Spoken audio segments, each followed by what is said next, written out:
You are listening to Missed Apex Podcast. We love MotoGP.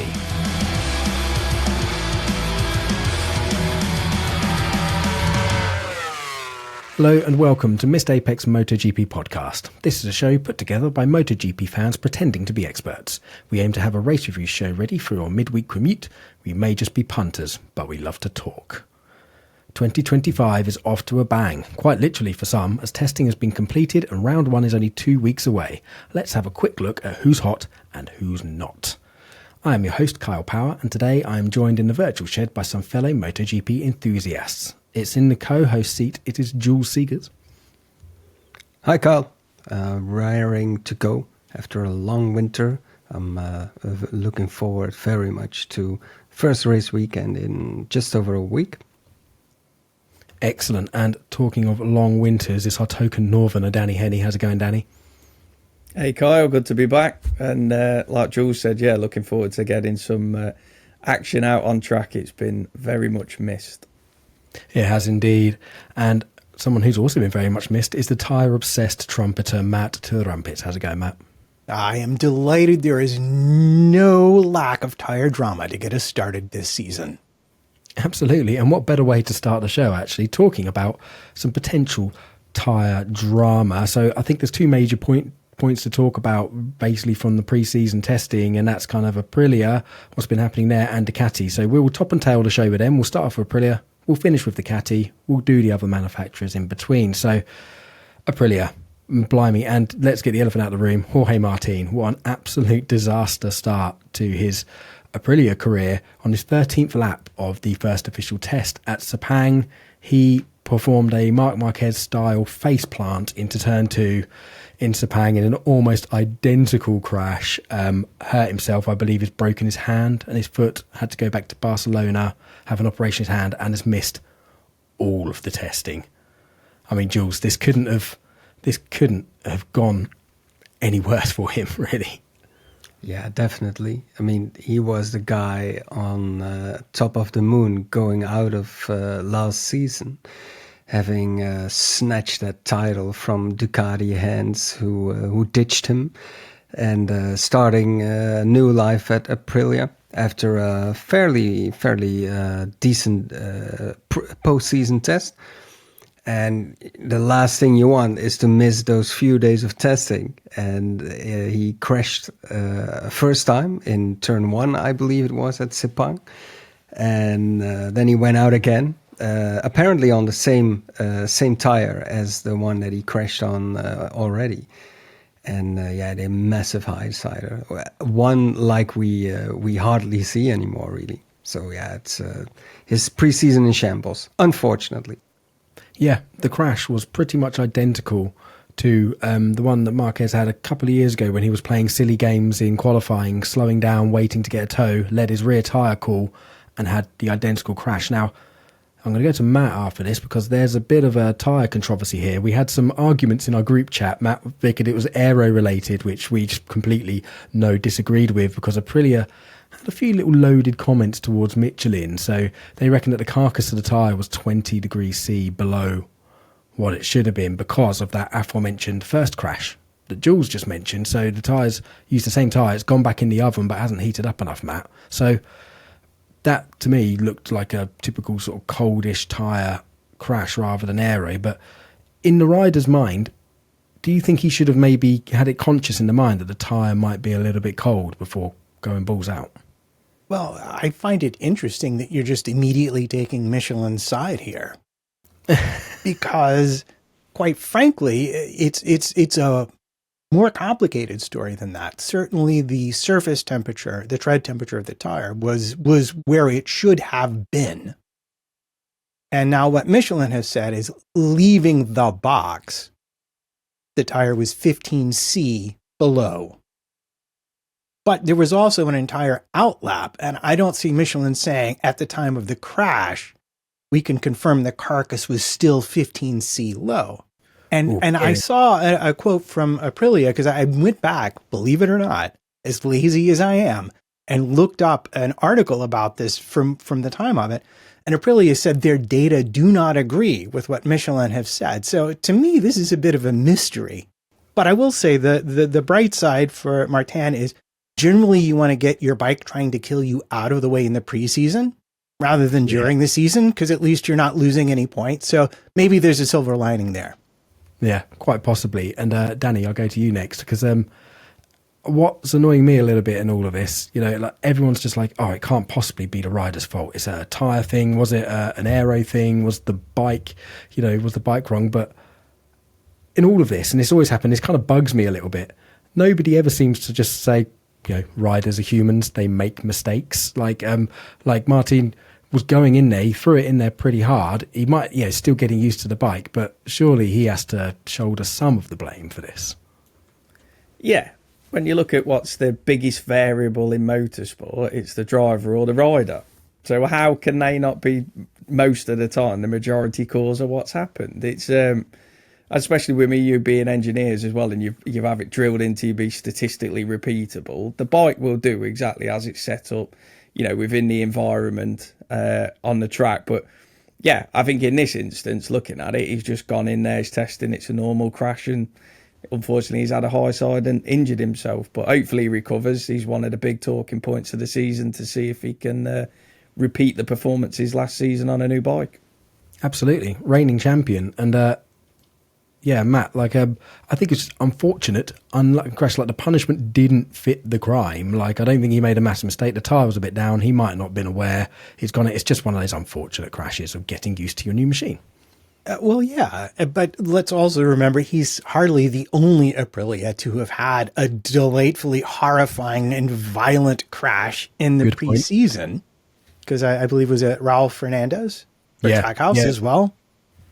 Did you see the footage of that? There was a YouTube video come out of someone in the stands on the start and finish straight, which overlooks that braking zone. That was so fast and so scary. You don't realise until you see that footage, quite how fast that get off was. I did not see that. I did manage to catch the footage of the Martin crash.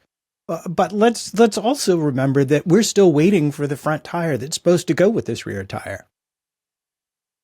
So I know we can blame the rider, the nut behind the wheel, as engineers are often happy to do, for a fair amount of it. But no, I think this is something that, and perhaps behind the scenes, because I've not seen a whiff of it since this all happened, which suggests to me that the truth is somewhere in between the two things we've heard. But the performance of the rear tire relative to the front has been problematic and is potentially a safety issue. And I would imagine that Dorna, whoever is in charge behind the scenes, is sat everybody down in a room and said, give us all your data and let's figure out how to keep our riders from killing themselves because the tires aren't performing as expected. Yeah, possibly. Again, I think it might have been a cold tire or, loading the tire crash. For Raul Fernandez, it just went instantly as soon as he hit the brakes. That's why it was so fast. He just didn't scrub any speed off, went down. Obviously, Martin lost it off throttle as well going in there. But it's not all lost for Aprilia. So they've lost their reigning champion. They've Raul Fernandez on the Trackhouse is out as well for the is out of the thing. But this is thrust an unlikely potential hero of testing into the limelight. No one expected, and that's Marco Bezzecchi being suddenly not ever having to have developed a bike before, because he's always been on satellite machinery, Jules. He's suddenly now in the seat with engineers hanging on his every word and suddenly thrust into the limelight, and it seems like he's done a fantastic job. Yeah, the cool thing about this is, and you almost forget this, but this guy ended third in the World Championship in 23. And last season, he just couldn't get his hand around the 23 Ducati with the new Michelin rear tire. And it was just a shame. And it had people question him quite a bit, also the media. But to come out on a new bike like this and nail testing as he did, and be just, I think it was 2 or 3 tenths off Marc Marquez's fastest lap time at Buriram. So yeah, it was really promising. And I mean, what if Jorge Martin does need more time to recover from his injuries, and Bezzecchi just rides off with Aprilia momentum. I'm curious about that because I like to rate him, Bezzecchi. I also like to rate him, Jules. I think he's a great rider, and really pleased to see him capture a bit of form again. As Jules said, he was a bit off last season, but to be fair, other than Marc Marquez on them GP23s, everybody looked kind of off the boil. But he's got a great chance, really. It's unfortunate that Marquez has injured himself, but Bezzecchi's really stood up, took the bull by the horns, if you will, and like I say, delivered a good performance. Yeah, so Martin injured himself, unfortunately. Yeah, sorry. Easy to say, yeah, Trumpets. Well, I like Jules coming to my defense about the rear tire of the Michelin there. I appreciate that. But I'm just going to say this. If you lose the defending world champion on your first day of testing and you leave testing the fastest behind the odds-on favorite with the second highest top speed and someone who's never led development before having been essentially your feedback instrument, well, life could be a lot worse. That's what I'm going to say. That's a very good point, because let's focus in on some of his performances then. So he was just solid in Sepang and just got on with it. They had a heap of stuff to test. But in Buriram, he's coming to his own. He was really fast. He ended up P3 of the test on the combined times overall, only 0.2 off of Marc Marquez. He did a 29.0, which is 6/10 faster than Aprilia managed last year in the testing, which is really, really good. And this is a track that Aprilia doesn't really like. You know, Aprilia is famed for its ground effect aero, the long, fast sweeping corners. It's more of a Formula One car, MotoGP bike sort of style. Doesn't like the big stops and the big acceleration, but they've got a new engine. They're much stronger on the straights. They're really quick here. And Bezzecchi did a really fast sprint simulation, and end up from the people who did the sprint simulations, Jules, he was actually quickest. So this pace looks genuine. It does. And it also makes you wonder if he can do this on his first outings on an Aprilia. Imagine if Jorge Martin gets in shape, what he can do. I'm really curious if they are going to be the bike to beat or be up there with the Ducati factory. Yeah, that's a really good point, because Martin coming back on fire. I mean, Martin has had more than just 13 laps. Remember, he had the post-season test at Barcelona, so he has got semi-comfortable and acquainted with it. He's going to be hurting. He's going to have a sore hand and a sore foot, but we know that's nothing for MotoGP riders. They can ride through the pain barrier. But there are other positive things coming from Aprilia, and that was the rookie Ayagura, who was up the defending Moto2 world champion on the Trackhouse, was top rookie of the test in 11th, only 0.7 down. And he was also looking fairly good on the longish runs as well. And if you see his interview, he was so calm and relaxed about it. So he's adapted to that bike. So I think Martin's going to come back to what looks like the second best bike on the grid. And this is really, really positive. So talking about positive things, we'll move on from Aprilia now. Let's get on to, let's wrap the Japanese manufacturers into one segment, and we talk about them both individually, because these are the two manufacturers that still have concessions, and they can make loads of changes during the year, and they can throw the proverbial kitchen sink at it. So let's start with Yamaha. And Yamaha looked really strong in Sepang, but then they've come to Thailand and they've really struggled. It's a different construction tyre in Thailand. I believe it's a bit of a stiffer carcass and a stiffer construction to deal with the heat, a bit of a harder construction. And Quartararo particularly did not get on with this and was really struggling on the brakes. But even so, he was still in the top 10, only 0.7 off the top. He said the straight line speed is better and acceleration. They're still struggling with rear grip and a bit sketchy on the brakes, but he seemed pretty positive. And what's another massive positive for them? Jack Miller, who's on the Pramac team, who are now running Yamahas, Danny. Jack Miller, who I didn't really expect to be up there, seemed to be adapted really well also. Yeah, we know with Miller, though, he's a bit Crutchlow-esque, and he can bite down and bang a lap in and get in the zone, enjoys sliding the bike around. I should imagine testing, he has a lot of fun in just pushing it to the limits, not having to worry about really delivering a race result, if you will. He can crash the bike as much as he wants, in essence.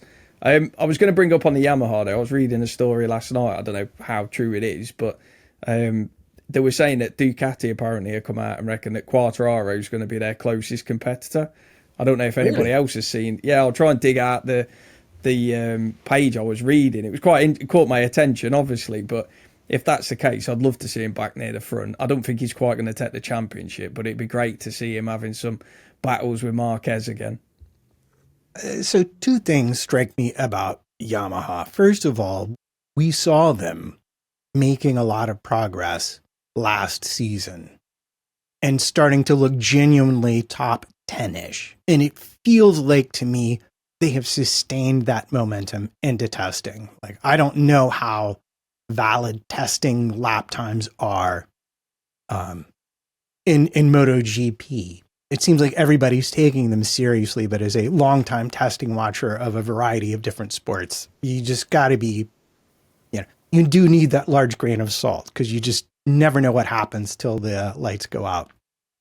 But having said that, they have potentially a V4 engine coming, which seems to have sort of been put on the back burner.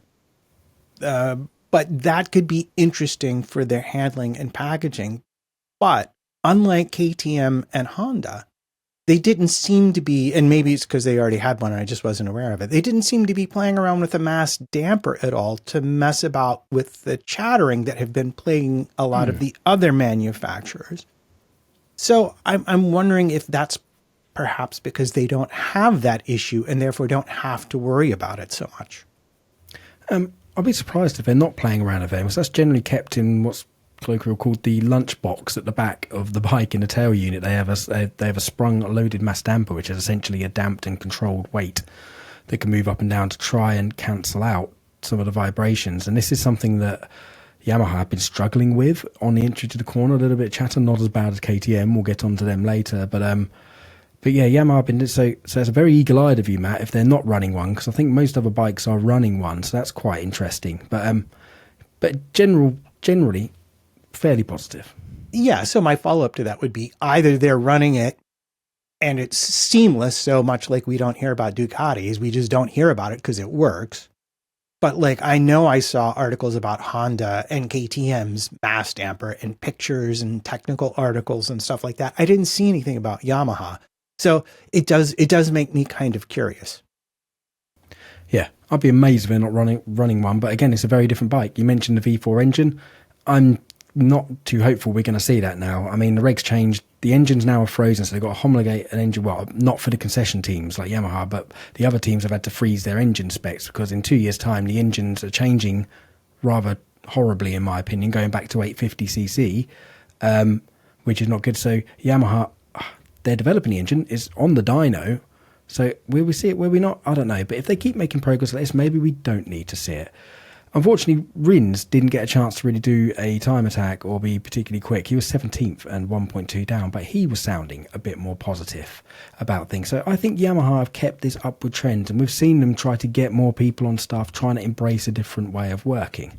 Now, the same can be said, to a large extent, for Honda. Honda have been a bit of an enigma and a mystery in testing because they still seem last. They still seem like the worst bike, but they seem less lost and they've got more of a direction.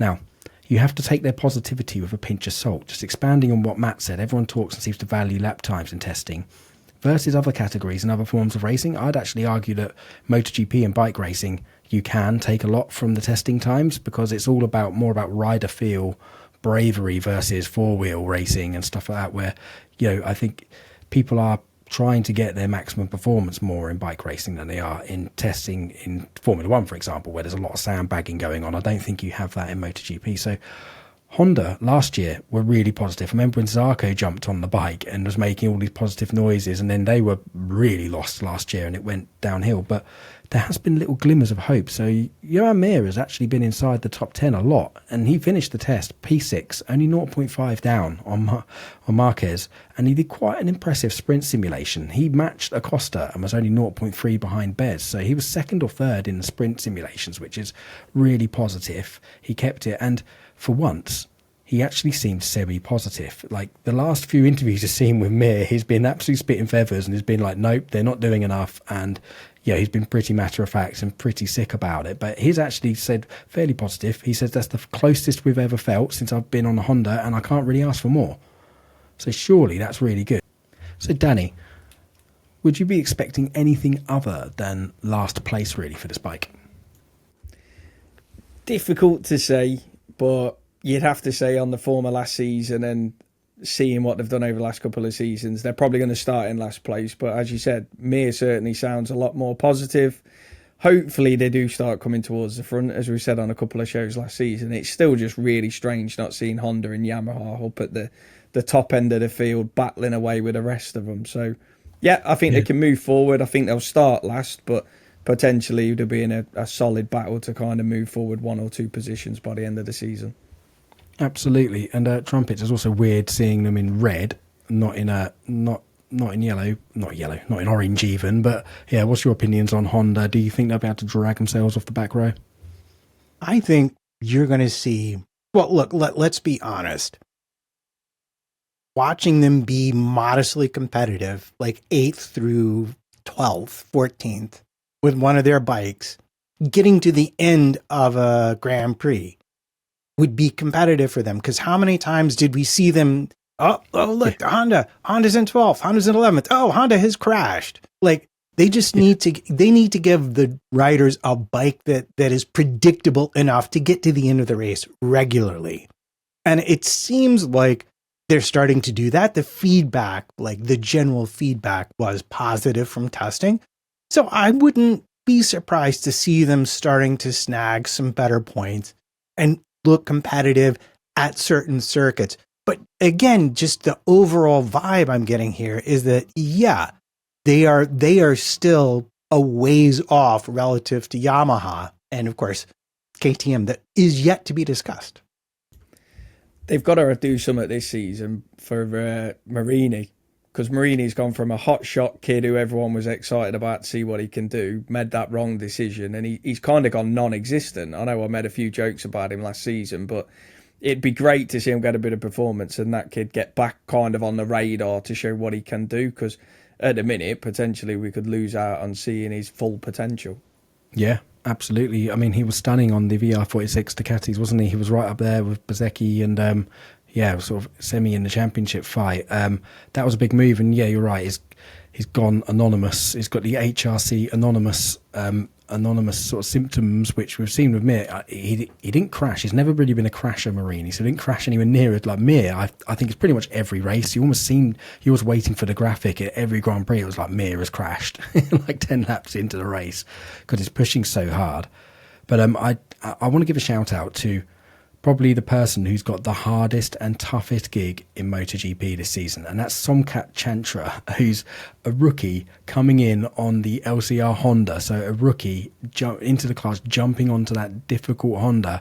Man, he has an absolute mountain to climb ahead of him, which is really, really, really, really tough for him. So if I was him, I'd be improving my medical insurance. Maybe I'll be expecting to have a few vacations. We hope he doesn't, obviously, in hospital, but the Honda does seem to like to throw its riders down the road an awful lot. So before moving on to talking about some other manufacturers, I'd just like to say a little host cut here. If you'd like to send us any feedback, tell us how wrong we are, or have some content suggestions that you'd like to see us produce, then why not write to us at missedapexmoto@gmail.com. That's missedapexmoto with a capital M for the mist, missedapexmoto@gmail.com. Send us your comments and feedbacks. We do generally try to keep on top of them and get a response. That'd be nice to see some feedback. Or if you are shouting at this now, saying how wrong we are and how awful, or you have some better insider information, then we'd be delighted to hear from you. So let's move on to another manufacturer which we've had, and that's KTM. So KTM, again, a slight little enigma. In my opinion, I think KTM have just stalled out basically and are where they were last year. We spoke a lot at the end of last season. Yeah, we should just be happy just to see KTM's on the grid really, because they are in absolute turmoil in the company. So it's amazing they're there, and they've actually brought some developments. They've got the little rear wings, and the rear tail unit is now working, because their major issues that we have talked about already is chatter into the corners. They've been chattering, and apparently the bike is really unique. It's been fascinating hearing like comments from Bastianini and Maverick Vinales, who are on the Tech Trois this season. It's fascinating hearing their comments. But Acosta, we've got our favourite boy Acosta, who we rave about loads, is on the factory Aprilia. I mean, they're all factory Aprilias pretty much. I mean, Aprilia, what am I talking about? On the factory KTM. Even them and the Tech 3 boys are all in the Red Bull and the livery, so you're not going to tell the two teams apart really. But Acosta's up there, Binder's teammate. He finished in the top six. He finished in the top six in a few of the tests actually. I think he's been up there most of the tests. We know he's a bit of a screen biter. He can bite the screen and get a mega lap time down, but he finished the Buriram test overall with fourth and only 0 point down on Marquez, so that looks really, really positive. But he did a race simulation, ended up second fastest on the long run, but he did tend to drop off quite a lot, and they've been struggling, Danny, loads with their tyre wear. Him and Binder seem to be really fast mid-race and then drop off dramatically, so unfortunately it doesn't look like that's gone away. No, and what a bad coincidence for Acosta that he gets on the big team and then all of a sudden they start having big financial issues. The team's not looking great. They were kind of on that upward momentum, and as you say, they've kind of just stalled out really. They've put in some good performances in testing, but I think that the jury's out. Certainly tyre issues is the last thing you want going into the season, especially when obviously MotoGP is dominated quite a lot around who can look after the tyre the best and come on late in the race. So yeah, it's going to be an interesting season to see what they both can do, but one thing for sure, both of them can certainly put in a performance when it's needed and really knuckle down, and they both love getting in between the big boys. So expect some fireworks when they can battle. Expect them probably to drop off quite a lot when they can't. I, for one, don't care. They're both on the same bike. Let the two of them do battle to the end of the season, and we will not be bored. I mean, yeah, it would be nice to see them up there, and certainly, you know, all the business and financial stuff, that the cloud that is surrounding them is worrisome. But look, if I'm Acosta, I've already done everything I needed to wind up at a team, regardless of what happens to KTM. I'm not going to sweat bullets. In fact, this is perfect, because what pressure is there when everyone's wondering if my team is even going to exist tomorrow? There's no pressure on him. He can just ride to his heart's content and continue to learn as much as he can. And having Binder as a benchmark is pretty fantastic. You know, I remember just watching my first races, and Binder was always like fifth, sixth. He was always, and what a pain in the rear end to have to pass. It did seem. Just the way he handled the bike. Yeah, it's going to be a lot of fun to watch that pairing, even if they're not competitive with the Ducatis or even with the Aprilias. If it's I don't see this going wrong, other than, you know, you'd like to see Acosta on the podium and maybe winning a race. Yeah, that's a good point. I'd also like to see the KTM on the podium a lot and winning races, because it's going to encourage the company to keep on investing and keep them there. We want KTM on the grid still, and hope their business woes work themselves out. But something that's not been working themselves out too well, and I've been shocked really about some of the things that I've read from some of the feedbacks, is Enea Bastianini has been struggling like crazy to get on with the KTM. Now I think Enea's only ridden a Ducati. He was on a Gresini Ducati, wasn't he, before he got onto the main factory bike, but he has had a really, really tough adjustment to life on the KTM, Jules. Yeah, he said that he is having to learn an completely new riding style, because for the Ducatis, he was used to braking in straight line with the rear brake before actually entering the corner, and it doesn't work at all with the KTM. So he needs to engine brake and then turn in and execute the rear brake, which is, as you can imagine, a completely different way from riding. And I had this a light bulb above my head when I read about this, because a lot of the times you see Brad Binder almost pulling his bike sideways going into the corner after that. And yeah, for a smooth rider, a tire whisperer like Bastianini is supposed to be, you can imagine that this is like an error inside his head all the time. Yeah, absolutely. And that's a great point. I hadn't actually thought about it. Yeah, Bastianini is lauded for being silky smooth and really good on the tyre. And yeah, he's actually saying that it's the strongest bit of the bike, like the strongest point of the bike is it on the brakes, but it's really sketchy and nervous and you've got to ride it in a weird way, which is maybe why Acosta was so good last year. Because, yeah, you say Binder's used to fishtailing the bike in broadside, but we saw some mental braking manoeuvres from Acosta last year, going in so deep, and maybe he's coming here with a fresh mind and just ridden it the way he's ridden it. So he's arguably got an easier job adapting to that because he doesn't know any other MotoGP bikes than Bastianini, who's got Ducati ingrained in him. So he's really struggling.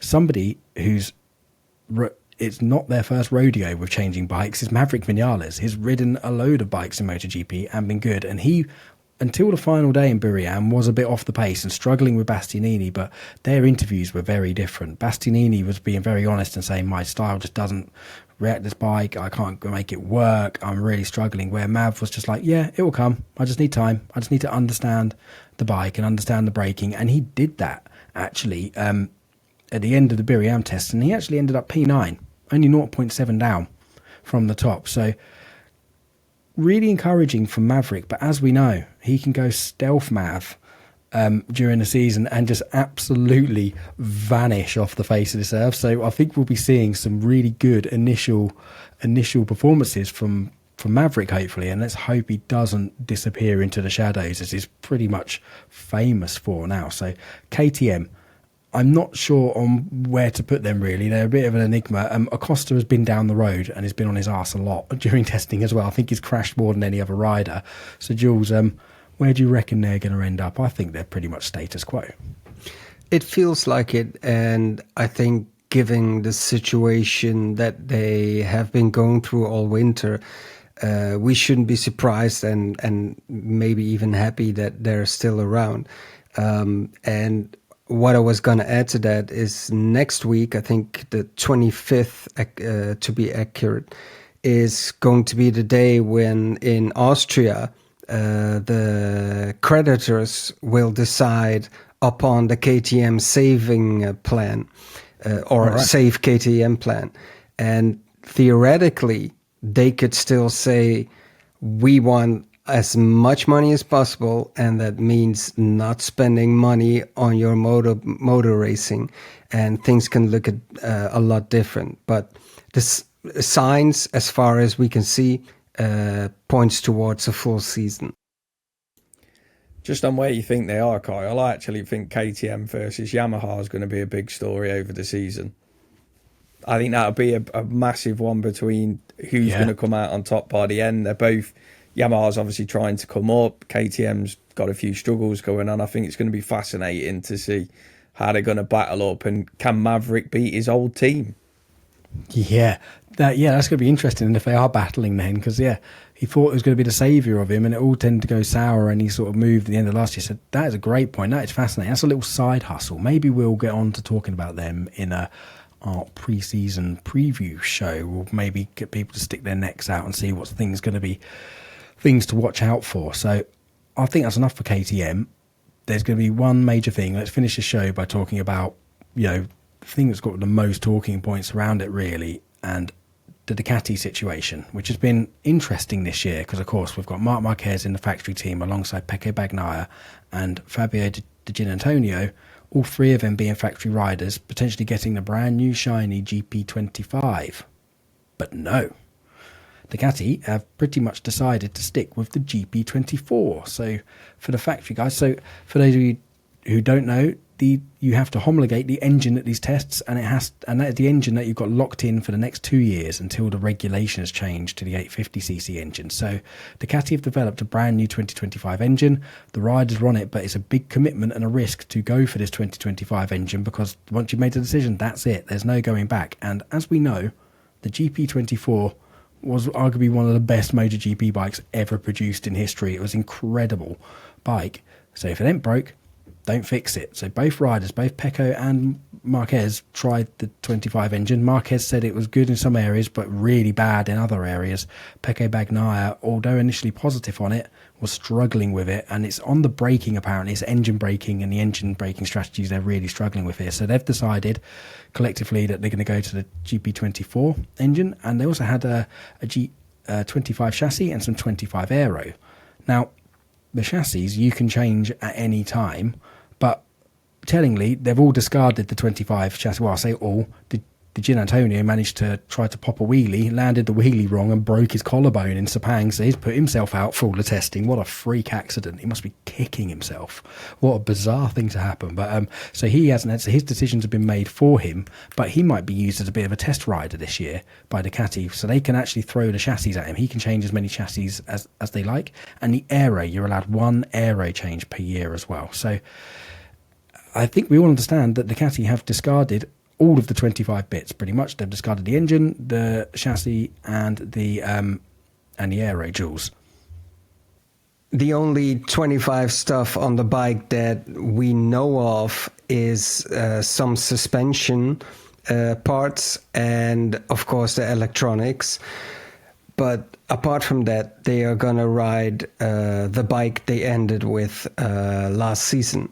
And it's obviously a decision, a big decision, and it was helped with or by both Marquez and Bagnaia preferring the same type of characteristics on that bike. They both like to brake really hard into a corner. And the 25 engine wasn't as smooth into that as they would like. So, okay, of course, understandable. On the other side, it means you are going to ride with a year-old engine, more or less, and others are riding an engine that has been in development for the past year. And I'm just so curious to see if their conservative approach here isn't gonna bite them in the behind, because how often do we see dominating teams in motorsports trying to keep that momentum where it is, and then slowly things crumble down? And I'm curious to see if this is something better for the long run. So what's interesting to me about this is I would swear that I listen to Kyle all the time, and I just not 2 minutes ago heard him say that they're stuck with this for the next 2 seasons. Engine-wise. An interesting word to use, but yes, they are. They're frozen. And this is why I'm going to say this, especially looking at the top speed of, say, the Aprilia, which was notably down on power last season, is you have a brand new power unit, brand new engine, and we know so much of what I would call rideability, the equivalent of drivability in a car, comes from the electronic mapping and increased understanding of the interaction of the chassis and the suspension and the engine braking. There seems like to me, if I'm Aprilia, and obviously Yamaha and Honda don't count because they can have new engines, right? Because they have concessions, so we rule them out. But if I'm Aprilia, I'm not really sure where my ceiling is yet. There is potential to seriously develop with mapping the performance of their engine. Whereas if I'm Ducati, I've had a whole season of optimizing that puppy. There can't be as much headroom there, and especially not for 2 seasons. So even if we don't see it fully in 2025, by the time you get to 26, that is one heck of a bet they are making on that engine. I just want to add, when Jules was saying the only thing on 2025 on that Ducati, I thought he was going to say was the paint job. I was going to say, blooming hell. And the rider.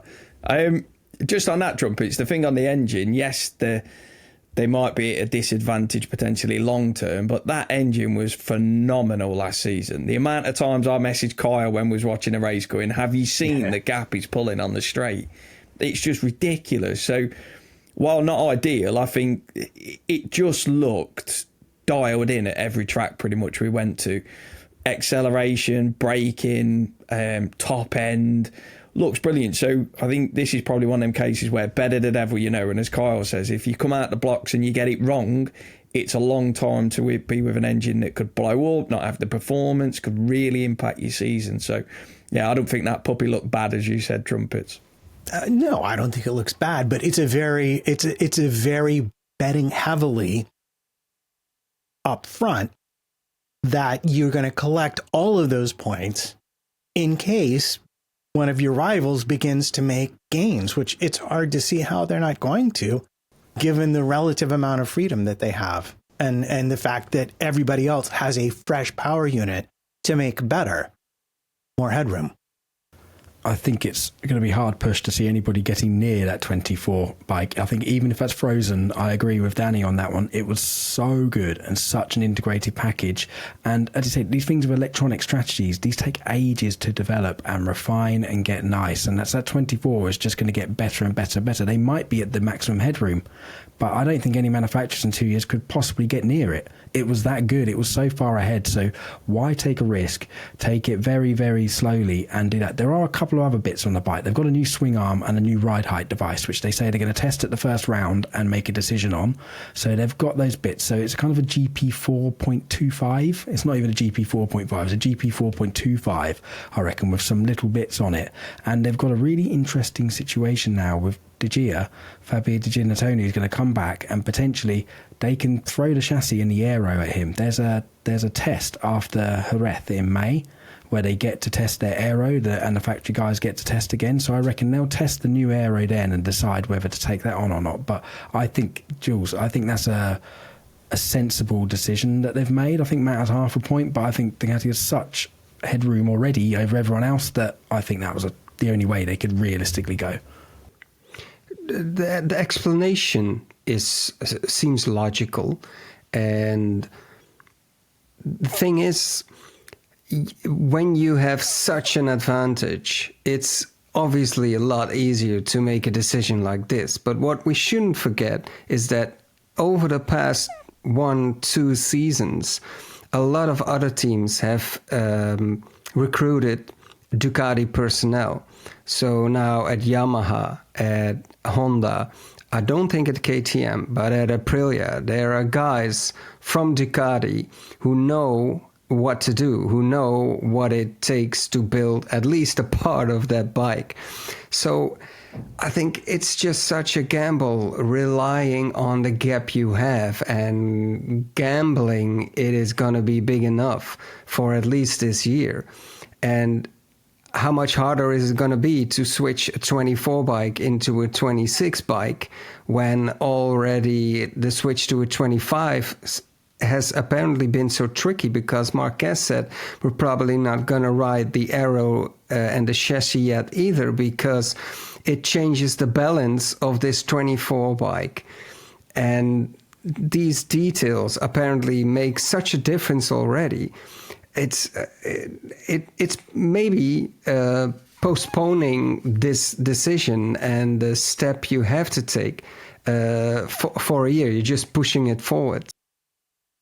Yeah, and they've got a chance again. So with the chassis and stuff, they've got a chance to bring it in mid-season. They've got a chance to maybe do it again next year. But one thing, you made a point there. Is it safe? Is it too risky? To take out the other manufacturers could catch up. In Gigi Dell'Agne's head, he's got the number one weapon, which can guarantee him against the other manufacturers, and that's Marc Marquez. And I think that's why they threw Jorge Martin down the road, because he secured the one resource, I think, in MotoGP that everyone knows that if he is on your bike and it's reasonably competitive, he will win. And Marc Marquez has hit the ground running in testing. He was really quick in Sepang, and he says he openly hates the track at Sepang and doesn't go well there. He was really fast. Him and Pecco Bagnaia both did a sprint simulation. which he was slightly faster than Bagnaia at a track that he hates. And then Bagnaia had a bit of a really messy Buriram test. And I like how honest Bagnaia is, and I like the language that is used, and I thought it was quite telling in the test that everyone's predicting some tensions between the two, but I don't think there is. Bagnaia come out in Sepang and said, this is the first time I've ever had a teammate where he completely agrees with everything that I say. So they're, Jules, I think someone said it earlier in the pod, that they're both really hard on the brakes and stuff like that, and they like that style, and they're both really aligned. They're both working really well for the team. Pecco did say, like before testing, he goes, we need to work really well, and then when the racing starts, then it's kind of like we're against each other. But after the first day of Buriram, Pecco didn't seem that down. He was messy. He had a really bad first day. Marquez was rapid, and he actually said, like, it was terrible on my side. Nothing really worked. We couldn't really do many long runs.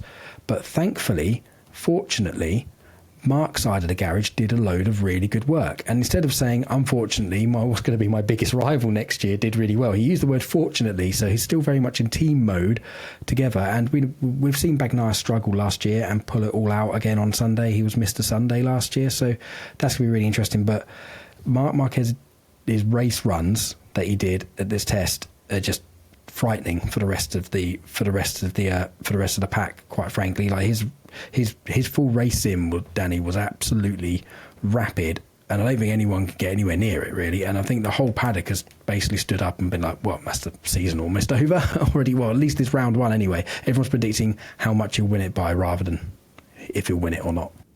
It's pretty much what we said last season, weren't it? You got to think you got Marc Marquez on a dominant Ducati bike with 12 months worth of data to help him through the season when he hits the track, that has won the majority of the races last season. It's just a match made in heaven, isn't it, when you come up there? And I think the comments from Bagnaia are nice to hear, but equally there's a little part of me with Marquez being Dick Dastardly. I'm going, is he telling him that we both like the same things on purpose just to try and get in his head, when really he's going, I'm not fussed, I'll just ride whatever's there, but I'll bring him along for the party.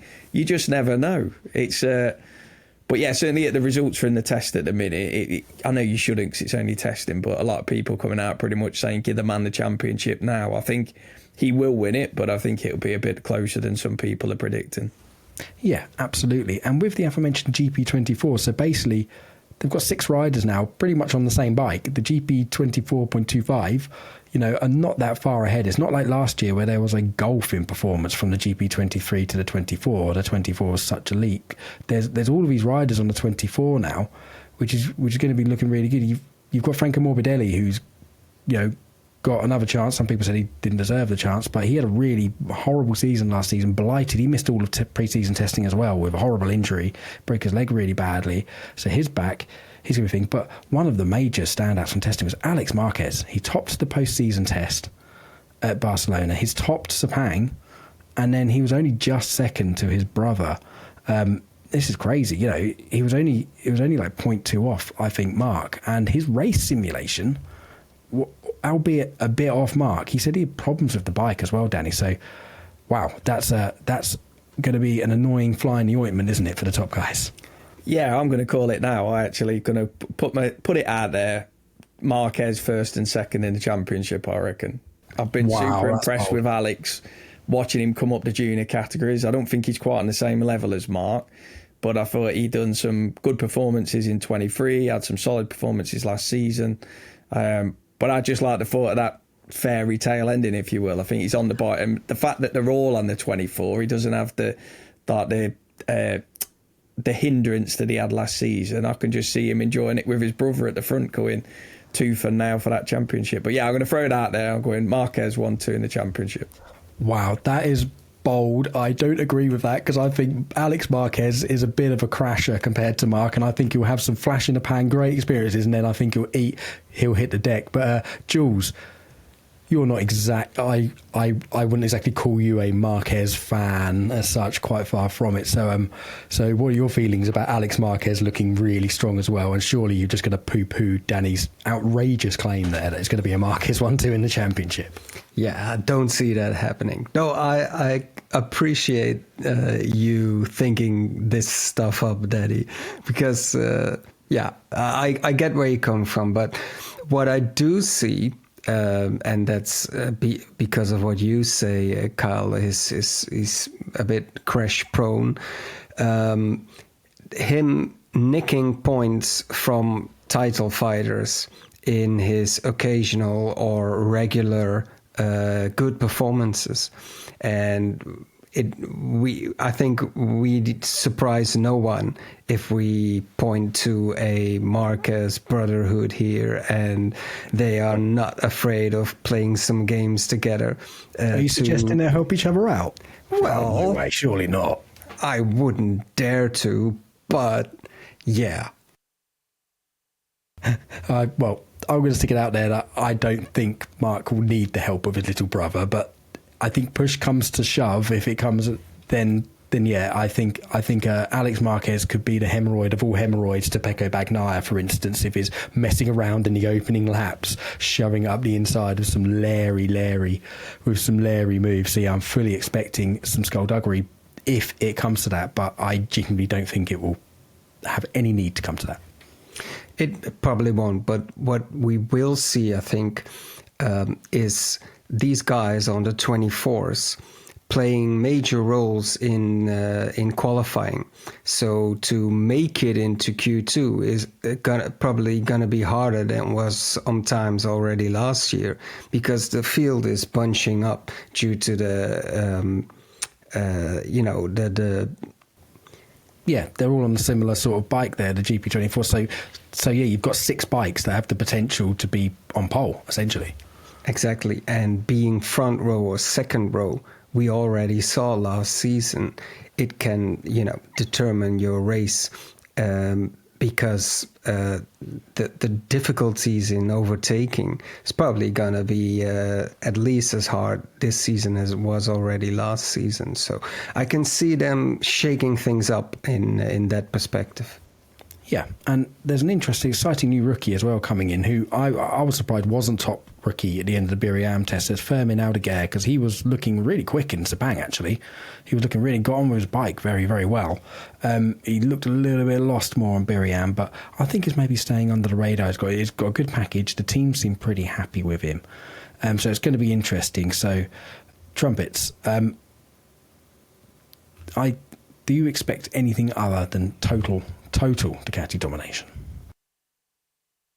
Well, at the start, no. I think the interesting thing, and I'm just going to reference last season a bit here, is that I think on any given Sunday, any one of the 24 teams could have the correct solution. And we saw last year, it was not always the factory team with Ducati. And I think that sets up a very interesting dynamic that Jules referenced, which is the more people are dividing the pie, the smaller the slices. So is Mark's brother going to win the championship? No. Is he going to finish second? No. But if he wins the correct 3 or 4 races, then suddenly what we're looking at for the championship gets very, very complicated mathematically, especially if, looking at Aprilia's general preseason performance, they are just simply a model of consistency and win a lot of the sprints, which they seem to suggest they might be able to do a little bit. Again, big grain of salt with preseason testing, but I'm pretty sure, didn't they have the best sprint simulation? Yeah, they did. Technically, Bezzecchi was fastest out of the sprint simulations, but compare that to the Marquez long run, and you start to get some context and realise just how far ahead that Marquez long run was. Yeah, but I'm just remembering it taking a whole weekend to get Bagnaia to be fastest. Yeah, true. And then there were those times where Gorsini showed up with the 23 bike and Mark was on it, and then that was it. They really struggled to compete with him. I'll tell you what, Bagnaia can't afford this season, them silly hiccups where he hit the deck going against Martin last season. If he's going to want to go for the championship this season, he has got to be nigh on perfect. I mean, that's assuming that Mark's riding his usual self, but he can't afford the silly mistakes like he had at Barcelona when he dropped it on the last lap, or struggling qualifying, etc. He's got to bring his A game, and I think it could be the mech in a Bagnaia, because if he does take out Mark and win the championship, I think people should start looking at him slightly differently. He's a very good multiple world champion, but as I said last season, there's that question mark of, is he a Marquez, a Rossi, Stoner, that kind of level, or is he a very good rider in an era where there's good riders but no real standout riders? Yeah, good point. And that is a good point. That's probably a good point to finish on, actually, because I would love to go into some speculation now and go around and give you some of our what to look for in this up and coming season. But how about we do that next week? We'll do that next week, shall we? Instead, we'll do that. And also what we're going to do next week is going to try and put together a little intro to MotoGP for the bike curious of the four-wheel kind. So obviously we come from a Formula One show. We've got lots of four-wheeled listeners who've come over, but MotoGP is such an amazing sport, and we have harped on and been banging on in the Missed Apex groups for ages, to the point where we've ended up with this podcast to promote MotoGP. So we're going to do a little show to try to entice some more four-wheeled friends over to come, and because they're missing out. This is so exciting. MotoGP is just completely captivated us, and it's been great having Matt here, who's a former watcher but hasn't watched it for years, and come back in again and just having the enthusiasm of new fans in the sport. It's absolutely brilliant, because after the post Rossi effect, and then Marquez being out with injury and stuff like that, it lost a lot of fanfare, but I do think it's on the up. If you saw the launch party at the Thai Grand Prix, that was the Thai Grand Prix in Thailand, they did a MotoGP launch party. That was huge, really, really popular, so really good to see. So we'll be back next week with those shows. But before we go, please follow my panel. Danny, where can people follow you? You can follow me on X at Danny Henney F1. Marvellous. Jules, where can people get you? You can follow me on Blue Sky at Jules on Racing. Ooh, nice. And Matt, where can people get you? You can find me on almost every social platform, because I do not discriminate, at MattPT55. Excellent. I am on the Twitters. I'm too much of a dinosaur to go on Blue Sky yet. And also the show is. So how about follow Mr. Apex Moto on Twitter, and me, Kyle Power F1. As always, thanks for listening, and we'll catch you next week.